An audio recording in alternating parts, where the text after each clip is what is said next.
Oh, it is not warm.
While I'm putting the soil together here, let's talk a little bit about Lisianthus, or Eustoma grandiflorium. So from Johnny's. Eustoma grandiflorium has long been grown as a cut flower, prized for its striking, rose-like beauty. Wide range of colors, purple, rose, blush, white, green, cream, and various bicolors, and exceptional vase life. Lisianthus can be exacting in its culture. Growing this crop represents some unique challenges, including the long propagation period, preventing the plants from rosetting, and avoiding blemishes on the blooms. You can achieve great results with patience and close attention to the correct cultural factors. The results of months of care will prove worthwhile by virtue of the bloom's strong visual appeal and potential return at market. While Lisianthus are perennial in their native habitat of the southwestern United States, they are best grown as an annual in most production systems. So 12 to 13 weeks out before planting. During the germination phase, which lasts 10 to 15 days, keep the temperature at 68 to 72 degrees. Growing medium should be evenly moist but not saturated. Do not allow the growing media to dry out during germination, as adequate moisture is needed to dissolve the pellet coat from around the seed. Covering the trays with clear or white plastic domes may aid in maintaining consistent moisture and heat levels during germination. After germination, grow seedlings on at 60 to 68 degrees and provide good ventilation. Fans can be used to aid in ventilation. Excess moisture can cause damping off and mold or algae issues. Seedlings are very slow to grow and can take up to 75 days to reach readiness for transplanting. Maintain a soil moisture of 60 to 70 degrees Fahrenheit. Moderate growing temperatures are key to successful seedling development. Rosetting will occur if plants are stressed with prolonged temperatures above 85 degrees during the day and 70 degrees at night, or if they are overwatered or dry out during the seedling plug stage. Keeping nighttime temperatures cool, 55 to 59 degrees, can help minimize rosetting even if daytime temperatures rise higher than desired.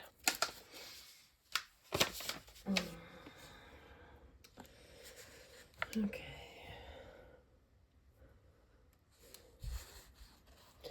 All right, it says germination 10 to 15 days at 70 to 75 degrees. So I'm going to use a heat mat for this. So 12 to 13 weeks before last frost. Do not cover. Seeds need light for germination. Soil evenly moist but not saturated. 70 to 75 degrees soil temperature. Okay, good air circulation. Reduce moisture levels once emergence has occurred. Allow to dry out slightly between waterings. Early transplanting is recommended. That'll be for later. Okay. I'll show you what it looks like. This one is the black pearl. Okay. These seeds come pelleted, so the seed itself is encased in like a clay or something. Okay. So what I want to be able to do is have a little container to put the seeds in. Hold please. Alrighty. Got a little seed dish here.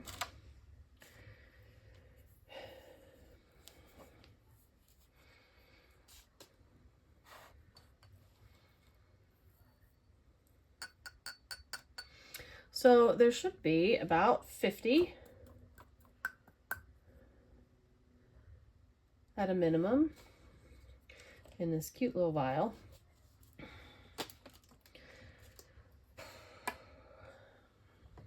And I'm going to try to put 4 seeds in each of these cells. They do stay small for a very long time.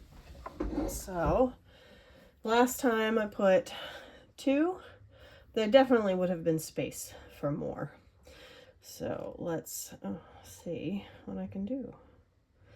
The pelleting makes sure that you can see them really well, which is great.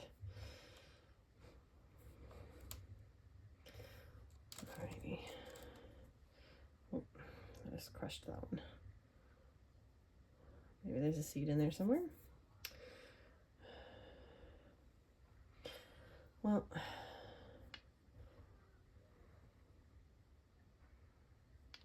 let's do just a couple in my hand. Okay. Johnny's description of the black pearl. Darkest purple Lisianthus. Novel blooms with outstanding dark eggplant color and slightly ruffled petals. Can you guys see those seeds? Okay. Group 1. Best suited for spring production. Lisianthus is also known as prairie gentian, Texas bluebell, and showy prairie gentian. Okay, a little bit more from Johnny's about the growing requirements of Lisianthus. Once rosetting occurs, it is difficult to reverse, but may be reversible by lowering the temperature to 50 degrees Fahrenheit for approximately 30 days. By following the cultural guidelines outlined here, you can successfully prevent rosetting. Transplanting. Once the seedlings have 4 true leaves, they are ready to be transplanted. Approximately 60 to 75 days from seeding. Do not let the plugs become root bound, as this can cause the flowers to bloom earlier on short stems, especially during long days. I got an extra one in there. Plant seedling plugs out at 4 to 8 inches apart. Keep the crown of the seedling at or just above the soil line.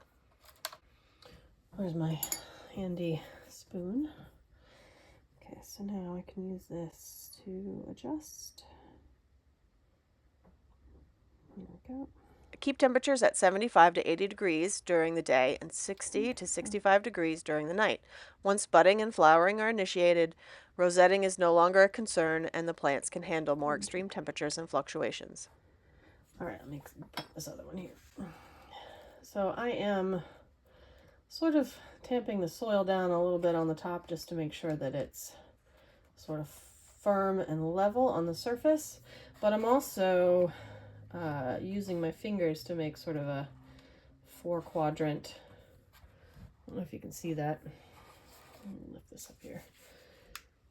So I've got sort of 4 quadrants, 1, 2, 3, 4 little divots. Using my finger to create a little divot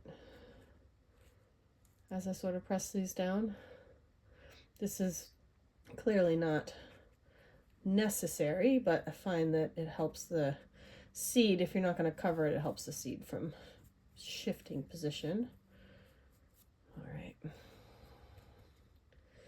Okay. Let's see if I can get this one. Come on.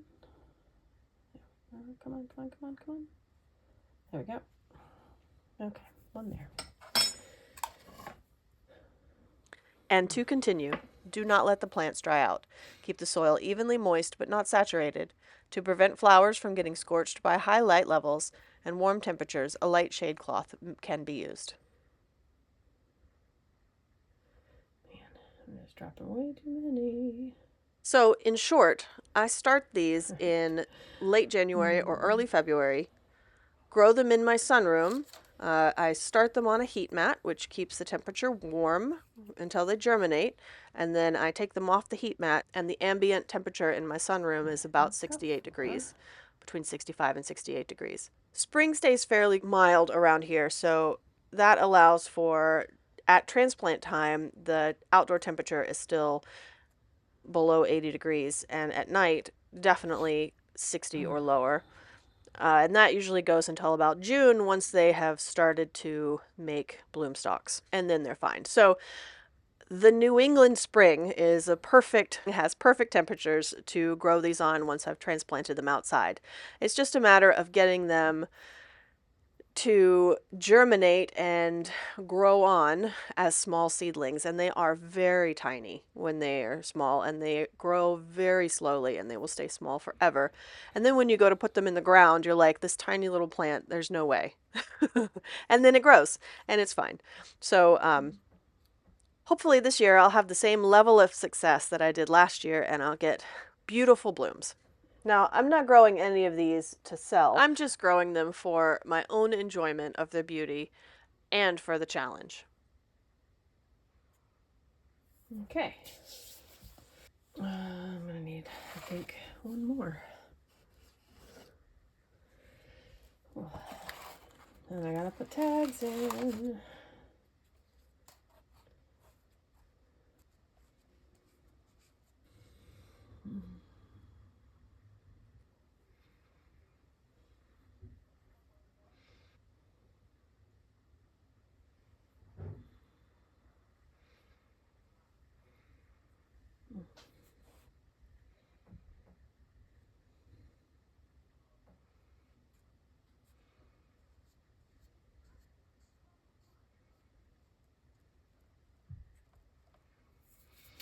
Okay.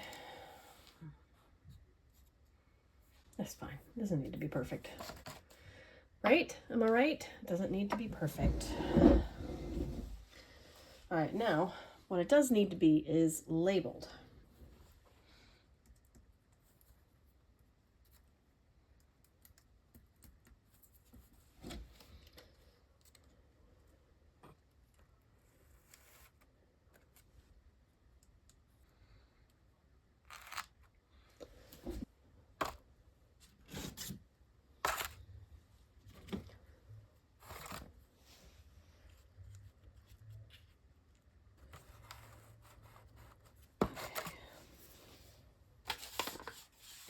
Okay, this one is lavender.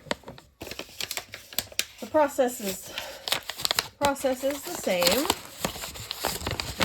So we have pelleted seed.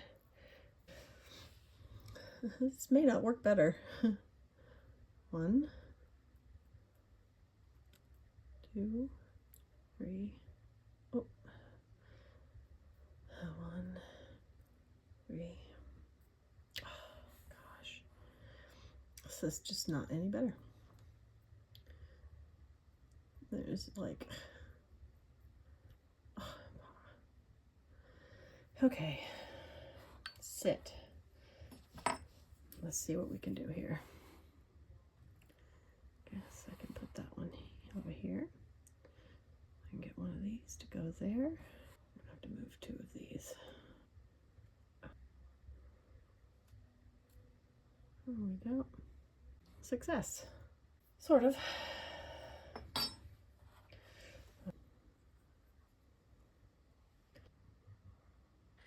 Here's what Johnny's has to say about the lavender. Large, decadent, ruffled blooms for early spring to summer harvest. Pale lavender, 2.5 to 4 inch, fully double blooms are lush with abundant layering and ruffling. Group 2 for early spring to summer harvest. Crying out loud. You know what? That's just fine. That is just fine.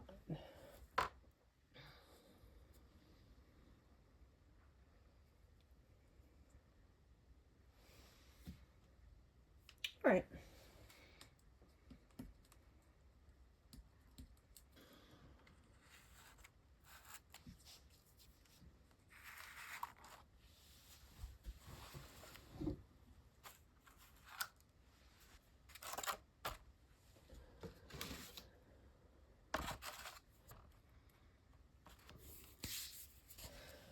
Okay, this is the red, Arena Red.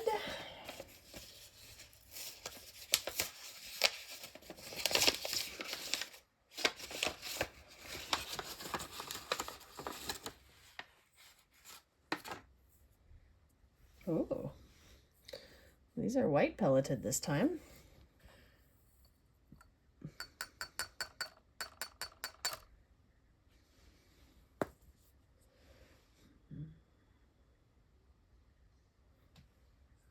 And the Arena 3 Red.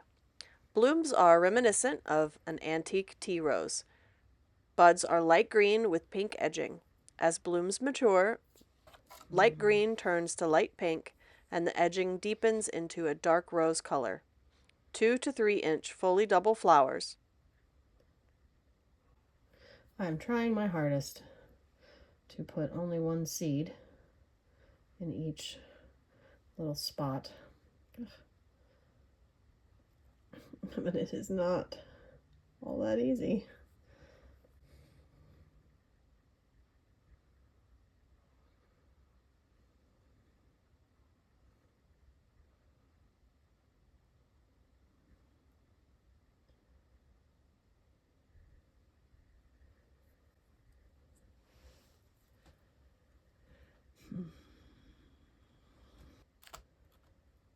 Good, good.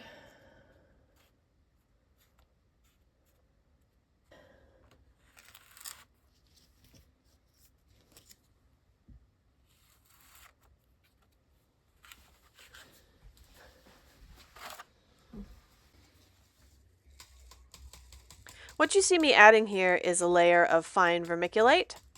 This won't affect the light that the seed needs to germinate, but what it will do is keep moisture right at the soil level where the seeds are, and it'll keep the right level of moisture. So if there's too much moisture, some of it will evaporate among all of the surface area.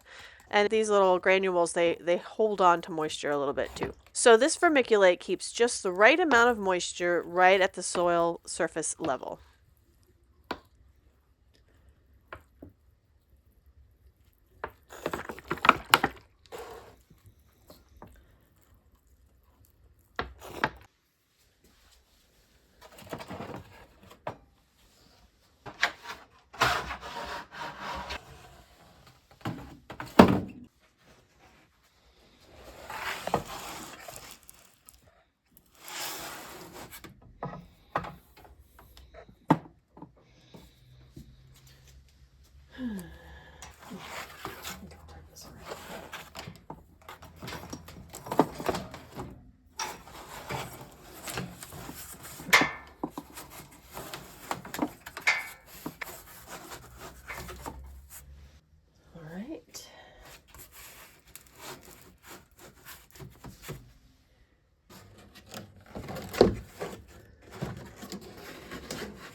And with that, the indoor seed sowing has begun. Lisianthus planted. Now I've got more room in that tray for a couple of other things that I'm going to start sort of early-ish. I've got some geraniums and I don't know what else, a couple of other things to put. I've got 5 more things of soil, cell packs of soil. So I'll put some more in there.